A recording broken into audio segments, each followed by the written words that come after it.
Hey guys, I'm pretty sure we all know that the NFT space is currently booming right now, and we just had a Bored Ape Club NFT that just sold for 1.64 million and a CryptoPunk NFT that just sold for $11 million as well.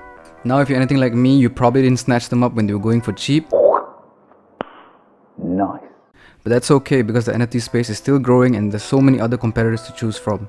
That's why I'd like to share with you today the top 3 NFTs in my opinion that I think is gonna boom and is gonna get a lot of collection in the long term. Also eyeing this one NFT that I thought was gonna make a lot of money, and it's called Hate Prime or Hate Beast Gang on IG, and it was selling for I think 0.8 Ethereum in the launch, but right now the floor price is 7.65 Ethereum as you can see on OpenSea. So yeah. Before we get into it guys, please do subscribe if you're into making money and alpha mentality. Let's go. Coming in number 1 guys is the Baby Meta NFT.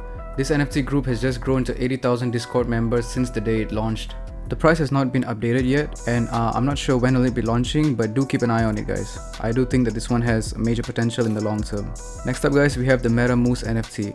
It's currently having 100,000 members on Discord, so it's growing quite fast. And apparently it's created by the artists behind Star Wars and Aquaman, just to mention a few. So yeah, a lot of hype behind this one. Coming in at third is the Big Cats NFT. This is an NFT collection that I'm personally interested in just because of the artwork. It had 100,000 people join the Discord group in 12 hours. So a lot of people are looking forward to this NFT collection. This one is also working with big names, as apparently it's working with well-known Marvel artists.